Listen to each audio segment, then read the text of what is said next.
Hello, everybody. Good morning. Listen, I know it's a weird time. All right. Saturday morning. But your girl got busy and forgot to do it yesterday at work. So, hello. Happy Saturday. Welcome to a very rare and unprecedented Saturday morning. Fangirls assemble. The fangirls have assembled. By assemble, I mean one of us. It's more like fangirl. Fangirl has assembled. I'm here. I hope you grab a coffee. Forgot mine. Just hang out, chill, stream, talk about what we've hauled, what we've read, talk about what we're reading next month. A little, you could say it's a pre-near-mint condition Saturday stream. Hang out with me, and then go hang out with Omar at 11 o'clock. How's everybody doing this morning? What are you reading? What are you up to? Before I get into our rates, of course, I have to shout out our lovely sponsor, InStockTrades.com. We can get your books up to 50% off, and if you live in the United States, you spend $50. That's free shipping, baby. Absolutely, totally 100% worth it. Okay, so hello. I know. I know, James, this is not normal. Eventually, when Kristan comes back, I can do a normal schedule.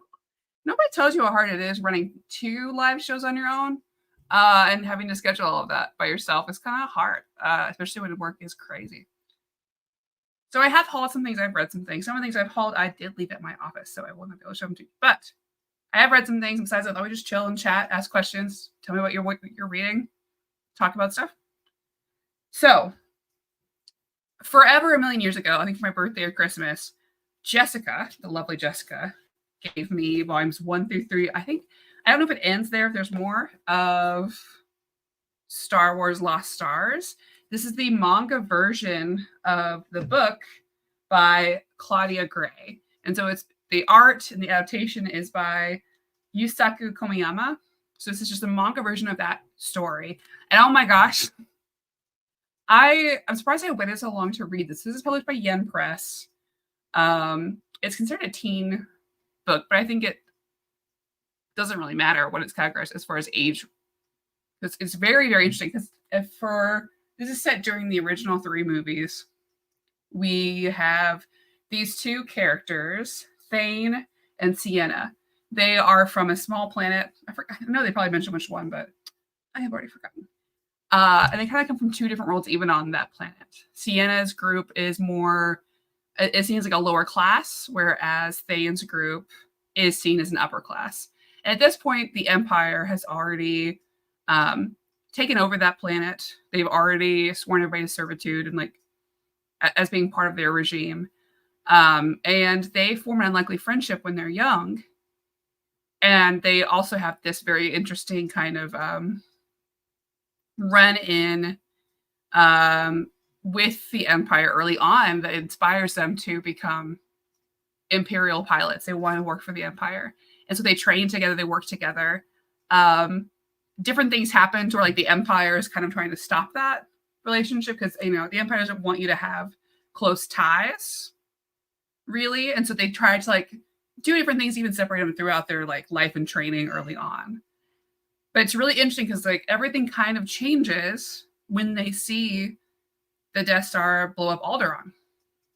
And then later on when the Death Star is destroyed. And it's this big conversation of you see the 2 of them not really know how to deal with it. And seeing on their end what not really radicalizes people, what changes their paths. The regular people who aren't directly involved in the larger pieces of conflict. You have Thane, who's our pilot guy, who when he sees Alderaan get blown up, he's like, I can't do this anymore. I can't be a part of something that blows up an entire planet, a planet where my friend is from, one of my best friends in the academy. I have to leave this. I can't be here. Whereas later on, you have Sienna here, who, as things go on, when the Death Star is destroyed, that is what radicalizes her. Because she thinks about how could the rebellion destroy this thing that had 2 million people on it.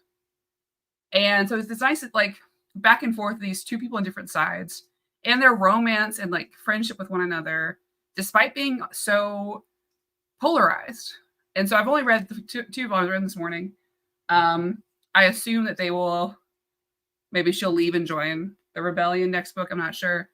But very, very cool. Like it feels good to read Star Wars things that don't involve the main people, so we can see like the little people and how they react. Because I come from a big like diplomacy background, so seeing how fiction explores that concept is always really fun. James, I did watch Trap yesterday, and the second half of the movie fell apart. Movie love doing close up, and the dialogue is very weak. Oh yeah, it's a mess, James. It's a mess. I love it and hate it. So if people at home, Trap is the new M. Night Shyamalan movie with Josh Hartnett. And the premise, this is the trailer, is that they've set this concert, like almost a Taylor Swift-esque level of fame, this concert as a trap, basically, to get this serial killer, the butcher, to get him, because they figured out that he's going to be there. And so you see all these young girls and their fathers, and everyone's kind of like, all this like huge police effort to like interrogate all these fathers that are coming through trying to figure out who is the butcher. And the first part is so funny. I don't know if they meant it to be funny, but it is so funny. But yeah, that second half was a choice. That movie's a choice. I want to read it. I want to watch it again with friends, but like in person, not at a theater, I guess, so I can like talk out loud about it, and with drinks, a lot of drinks. Yeah, they also had M. Night Shyamalan's daughter, which is, she wasn't great, really. And I think this is like the year of, I don't know if nepotism, I guess nepotism is the right word, right? But because earlier this year we had Watchers, which is directed or written by M. Night Shyamalan's other daughter. And then we have M. Night Shyamalan's daughter in this one. I mean, I think she's a good singer. The acting is awful. It's like TikTok level. I'm sorry, y'all. Usually, I have something else here. Hey, miss, buddy. It's okay. Anyways. And Watchers also felt it was very, very cool. I'd say it's like first 75, 80% of the movie. Very awesome. And then it felt, which is not unlike an M. Night Shyamalan movie. Yeah, I agree. And she is young, so there's time. But I almost wonder, maybe thrown a little too early. It's almost, it's like comical the way like you can, she's very easy to imitate. Because like there's most of the movie, she's like, guys, please help me. Can any of you figure out where this thing is? Is this real serious? And it's like, what is it? It's so bad.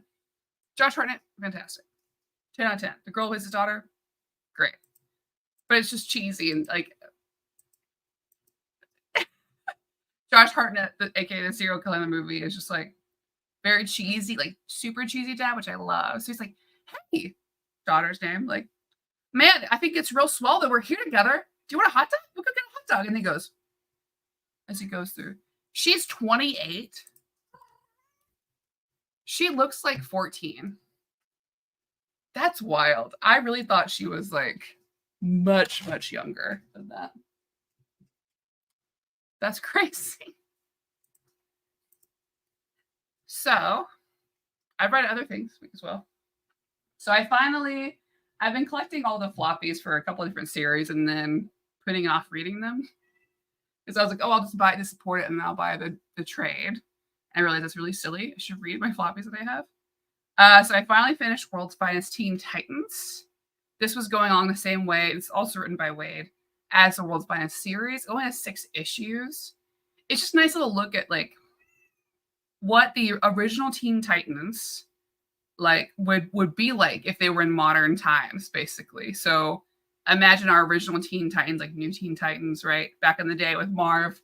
But they have like cell phones. And it's harder to keep your secret identity. And it was a really good time. Did I read this because of Donna and Roy? Absolutely. No question. But even seeing them like go to a convention and have them struggle with like the team is trying to do these things to keep their image up, like having videos of themselves out there. It's a mix of like, how do you balance being a superhero team, but also celebrity?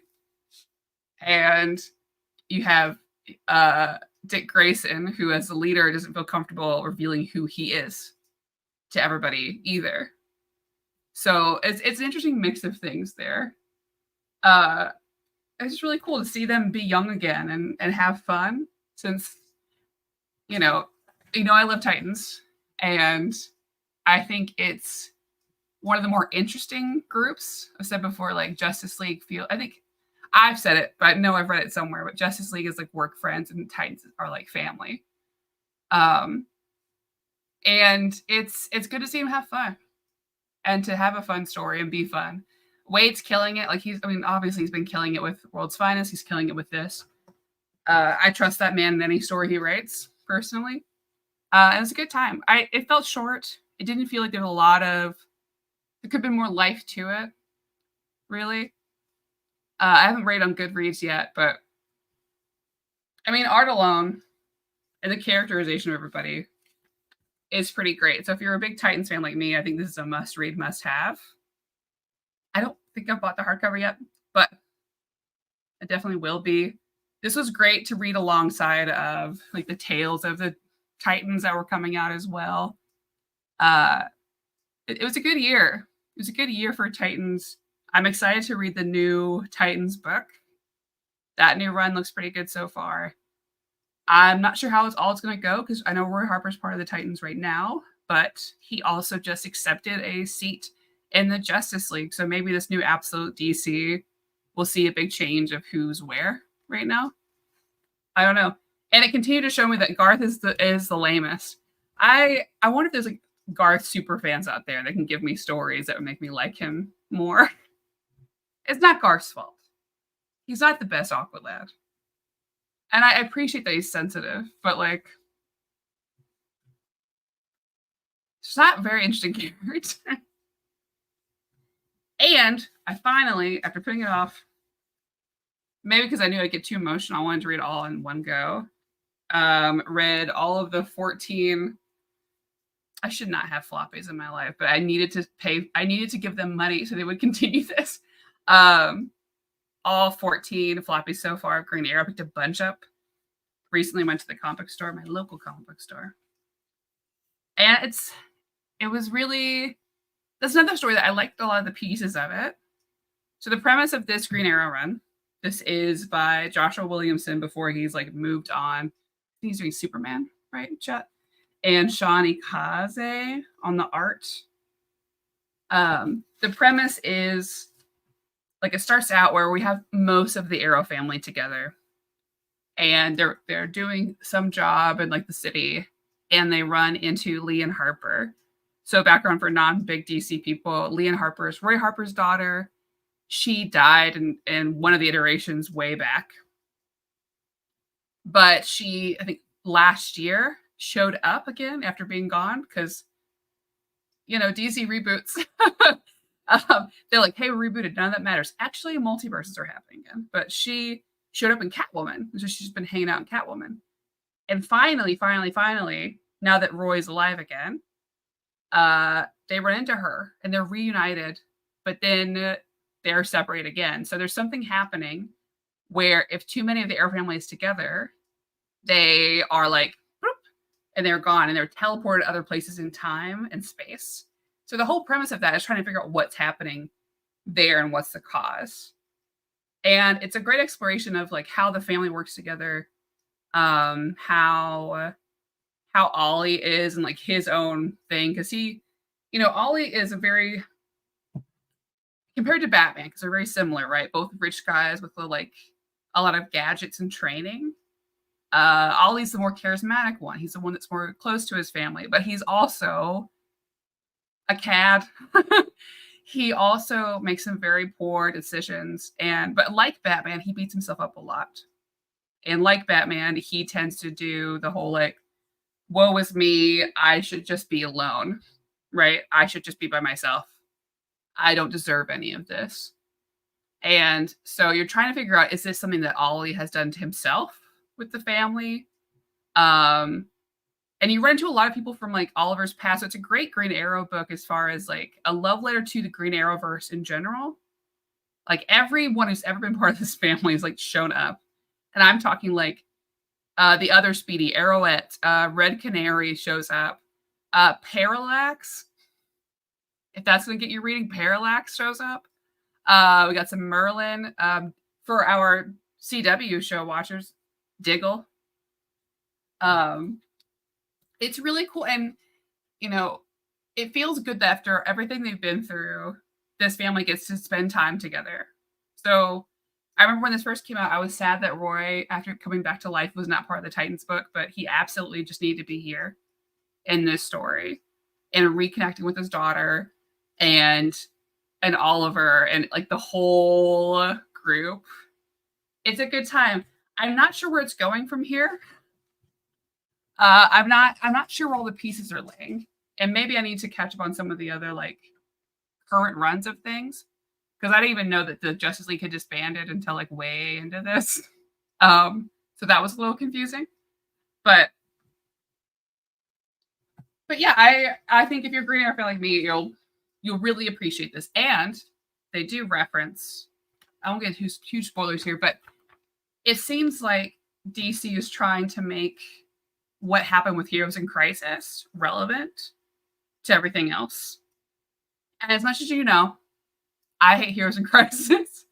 It does do me good to know that there's like some relevance in that. Like it matters in some way and it will continue to matter. So I'm excited to see how they're going to use what happened there to mean something, which I think they should. If it's a crisis event, right? It feels weird for it to happen and then just be like, oh, actually none of it matters anymore. So we'll see where that goes. Good morning, Mark. How are you? How is everybody? Okay, so the next book on the list, once I already forgot what it was. So Jess is coming back on the show, not this Sunday, not tomorrow, but next week. And we will be reading, one second, let me remember what it is. Batgirl Year One. So next Sunday we'll be reading Batgirl Year One. I know that Steven and Jess, last time we had both of them on, talked about reading some Spider-Woman. So I think we're going to do some Spider-Woman this month. And I would like some recommendations of other books also. So after doing the tier list on Wednesday, I realized I have not read enough Green Lantern. So if anyone has any good recommendations for that, that would be great. I heard Sinestro Corps War would be a good one, so I think I'm going to add that in. I also got a couple more like volumes recently of I picked up Birds of Prey, the most recent trade of that, and Tom King's Wonder Woman, which I heard a lot of really good things about, and I'm really excited to like finally read through it properly. But I also heard that Peter was not a fan, so I am cautiously optimistic about the Wonder Woman book. The art looks really good. My girl Donna's in it, so I do want to read it, but I'm nervous. Slept late to start the holiday weekend. Good. I'm very jealous of everyone. I have to work on Monday. Nobody else is working. I have to work, but that's okay. It's been crazy, you guys. September or like end of August, beginning of September is like my busy time. And it is, that's why it's been so hectic as far as me showing up, but I'm so close and I just want to read everybody. I just want to read books.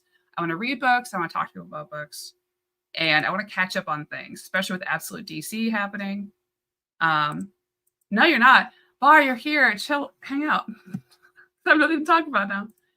Peter's not a fan of Tom King, right? I did see that, and I saw him tweet something about like, please stop letting Tom King write women. And I'm very curious of what his opinions are on things, because I have a tumultuous. Not tumultuous. I'm hot and cold on Tom King, right? Because there's things he's written that I like, but also I think there are some tropes he falls into with a lot of his writing that I don't care for. But also, Supergirl One of Tomorrow was perfect. I mean, it was really great. Okay, I'm enjoying King's Wonder Woman for the most part. I think I'm gonna talk about that this month. It's been too long since I've gotten to read some Wonder Woman. I think that's just what I would like to do. I miss her.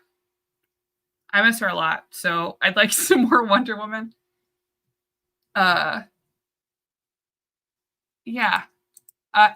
Jess said to read War World. So I might do that. I've been enjoying this run of Wonder Woman, except for right now with the absolute power crossover. Oh, okay. I'm worried. There's things about absolute power that sound really good, and also a lot of things that sound really bad. And I'm just nervous. Did you read number 9? So sad. No. Okay. Question. I did pick up, and maybe this is. I don't know if this is it or not. I was at the comic book store, and I picked up one of the issues. Maybe it was 9. I don't know. And there's a weird thing with her and Cheetah. And I was I was skimming through it. And I was like, I don't know if they mean this to be gay, but this feels so gay. Like, I was like, are these two women going to kiss?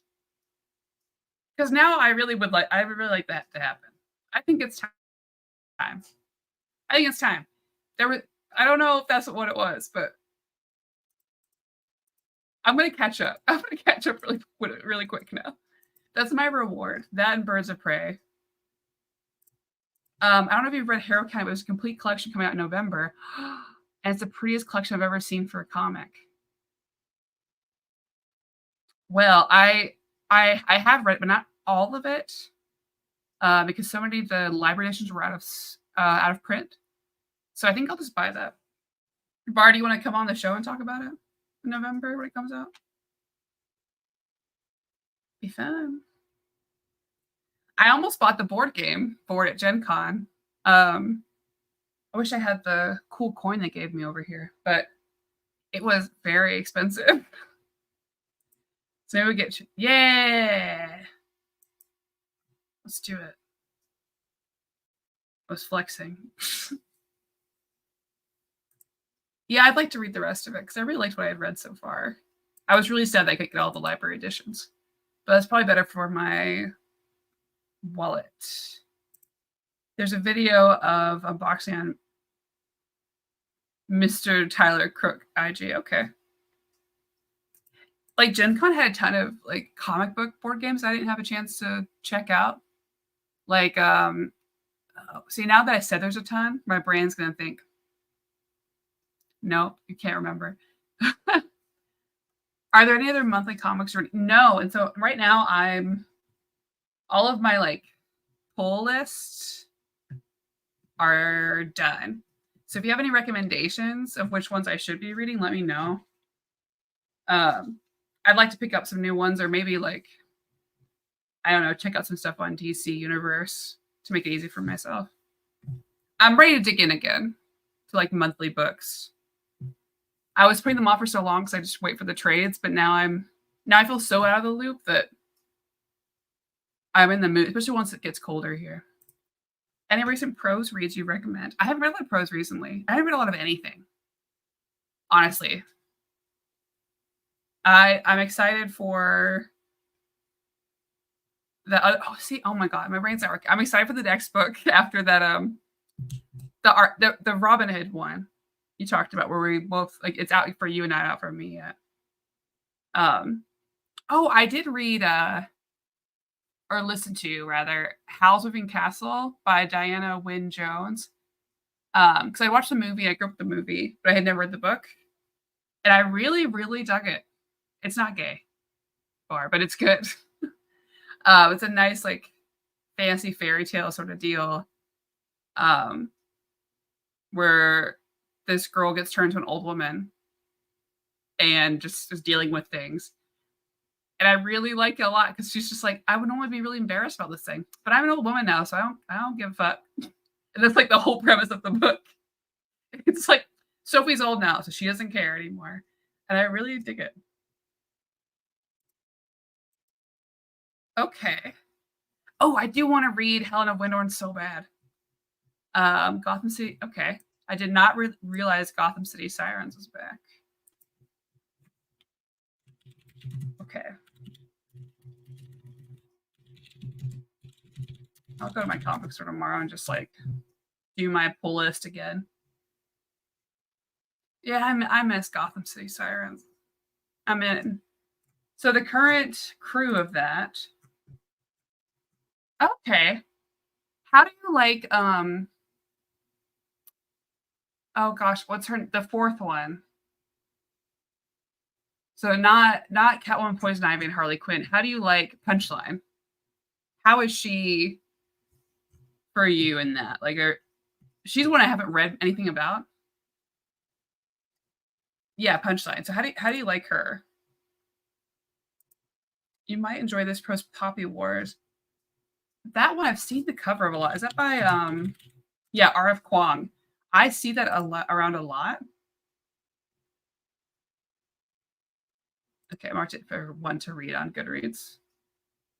She's the bad guy. Oh, okay, she's not part of it. Is she an enjoyable bad guy? Man, yeah. Okay, I'll pick them all up because I'm ready to see the girls hang out again. And all the covers look fantastic, especially the Terry Dodson ones. Like, but you should check out the first issue, Red Before Black.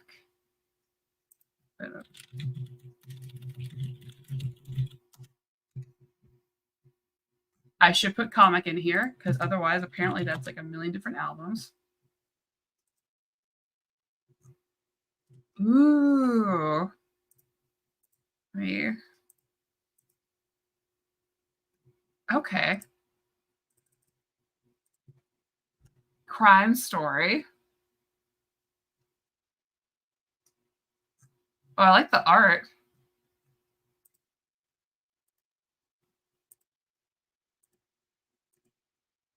And I like a murder. I mean, a murder, like, I shouldn't say like a murder. I love a murder, you know, in books, anyways. All right. That's an ongoing. Introducing the most unpredictable outlaw couple since Harley and Ivy. I see why you like it. And maybe I'll go to comic store tomorrow and treat myself. So since I'm working on Monday, I can have something fun to do. That would be nice. That would be good. Yeah, besides that, I feel like I want to read another manga this month. And we're almost to my favorite month, October, which means I'll be definitely doing 2 shows a week because it is time. It's time for spooky reads. I hope Kristan's back by then so we can talk about spooky reads. I know there's a new Junji Ito. I'd like to go back to Nice House on the Lake. Is there any other good spooky books that have come out in this year? Also, it feels weird to call you guys chat. Chat, like if you watch all the streamers, like, chat, what do you think? Chat, this one's some books this year? Chat. Feels weird to guys call you guys chat. Because I haven't seen as much of what's come out this year for. So I do have a Kindle. And I'm subscribed to DC and Marvel. I don't have like the ultimate DC subscription. I think probably I'll convince Nearmint to go ahead and do that. But like through Nearmint, we're all subscribed to DC and Marvel. I hate the Marvel Unlimited app, but I use it for certain books. But I love the DC app. So I have the one that's like, I think it's like 6 months after books come out, I can read them on DC Universe for the most part. And then if it's like for a show and I don't have the book yet, I just purchase a digital copy. Usually. So I have access to everything on there. Like, so maybe Night Tears is good. Nas and Zakuro.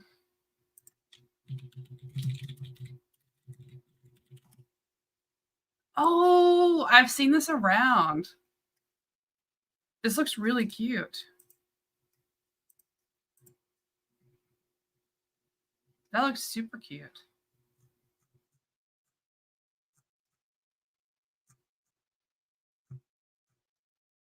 Okay, yeah, I'm into that. Any non-DC Marvel books you read on Kindle? For the most part, I would say, I mean, random graphic novels, but for my Kindle, it's normally just books. Every once in a while, I'll get Kindle Unlimited, or I'll do stuff in the library and then read a bunch. And usually, it's like romance books that like are quick reads that I wouldn't buy. Because if it's like a thick fantasy book, like Poppy Wars, I'll probably read physically from the library. Or I'll read books like recommended by friends. So I've been trying to read Mistborn. But if it's a good book, I'd rather have it physically because I'm always afraid that if I read it and fall in love with it, I won't go ahead and buy a copy. Like Evelyn Hugo. Finally bought a copy of that. Finally bought a copy of oh god, why does this happen? I wish my brain worked where I just didn't forget names of things I love. On a Sunbeam. Oh my god. I finally have a copy of On a Sunbeam because I didn't have that because I read that digitally. The Midnight Show is fun light horror. I saw it as a love letter to Universal Monsters. Oh, I think you brought it up before. I have it. I haven't read it yet. So I've had it. It's been on my shelf because I know that I'll love it.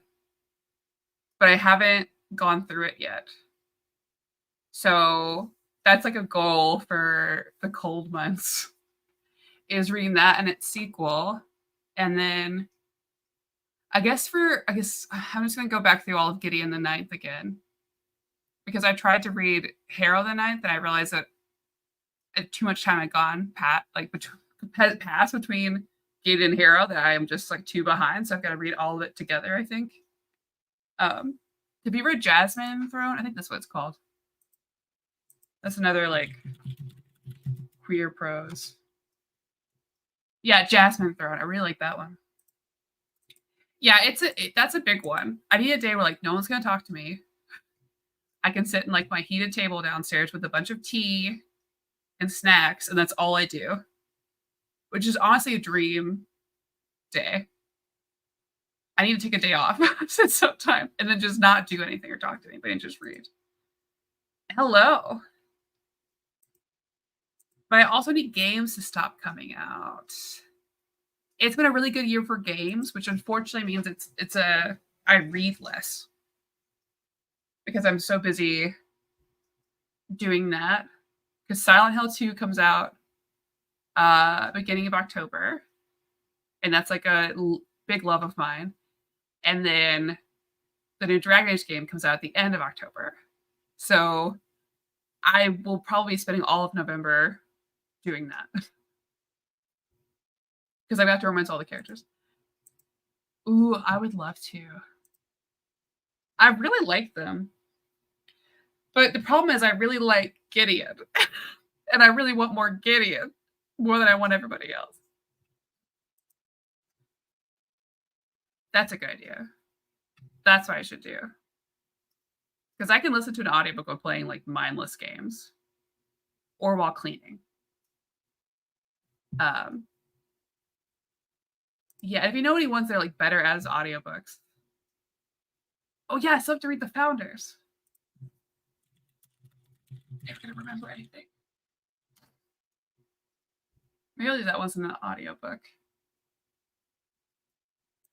We've all been there. There's so many times where I'm like, oh, I won't get this. I don't need it. And then I'm just woefully regret it later. And there's a few things coming out that I feel like I'll regret if I don't get them. Probably Hero Counter would be one of them. So I'm glad that you brought it up so I can have it in my like mind. Because I always regretted not buying the rest of those. Of course Oddful did. Of course she did. If I bulk up, I'd like to do that. Hopefully all these mornings in the gym will help out all them heavy weights. I just want muscle so I can cosplay big muscle ladies. That's the true goal of spending the amount of money I am through training. Oh, I love The Invisible Life of Addie LaRue. I haven't read any of her other books. I loved that book. Oh my God, I love that book. So good. I think you're right. I love the way it was written. I love just how beautiful and painful it felt. I knew it. It's so good. I really liked it. I need to read her other books because I have like the graphic novel prequels to another set of her books. Who put it out for me? She wrote it in like the beginning. This is for Maddie. You're welcome. Oh, it's so painful. Oh my God. Speaking of painful, I finished season 2 of Interview with the Vampire. Oh my god. Talk about painful, beautiful love. Wrecked me. Absolutely wrecked me. I can't wait to watch it again. Can't wait. The Grim Deluxe. Is that by Stephanie? Is that the one by Stephanie Williams?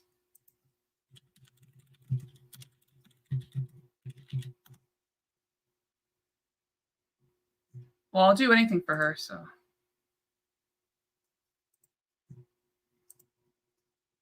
Or is that somebody else?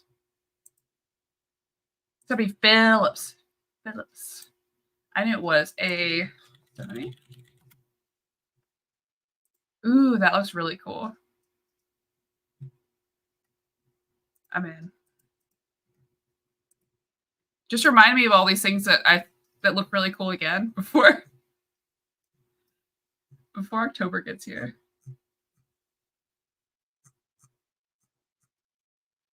Okay. She's hot, so I'm there. Which sounds very superficial. I mean, her design is really cool. So I'll read it.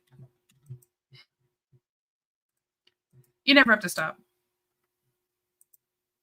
Because I want to read these things and I'll forget when I get busy. So the more it's reminded, the more I'll pick it up. And sometimes Brendan gives me books and then I don't read them for 2 years and I wonder why I haven't read them yet. Lost Stars. Same with Evelyn Hugo, took me forever. Yeah. Yeah, it is. I know what I am. And that's okay. That's why I always get mad on the internet when all these guys are like, ugh, people like when we play about new games that have like diversity, right? And they're like, oh, these woke people just don't want anyone to be hot. I'm like, that's incorrect. You just have bad taste in women. If you have bad taste in women, just say that. Just say that when they're making new games and new books about stuff. Like the new Dragon Age game has tons of women to romance, tons of men to romance. It looks great. Everyone is like a dating option. And people are pressed about it online. They are pressed. They are upset about it. Calm down. The options are there. We're all going to have a good time. Chill out. It's okay, my guy. You're going to play it anyways. It's okay. So, next week, next Sunday, Jess will be on. We're doing Batgirl Year 1. I haven't decided the rest of the books this next month. Actually, I'll go ahead and add Grimm to that because it's already done. Or it already has a volume. I think I just don't like how some male artists view female characters. I feel the same way. And not about all of them. I think, some are fine, but I don't know. It's just that they're not the same. I think they lose what's really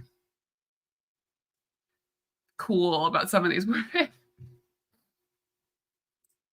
And so it's not that I don't want a hot female character, I just want the male gaze of it, yeah. I agree.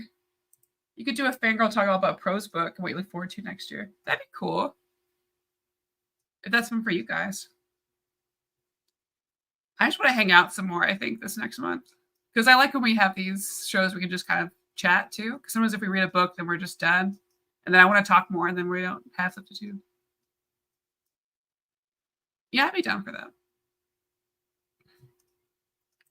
Reading goes on, yeah. Oh, reading goes on we get to. I guess.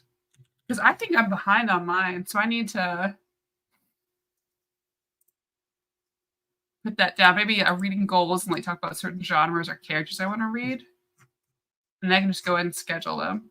Because oh my gosh, I'm so behind of my reading challenge.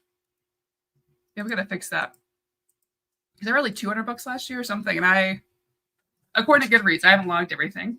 It's only like 71 books that have 150. And that is low for me. I set my reading goals at 100 for 2024. LOL. How many have you read? I feel like you read a lot.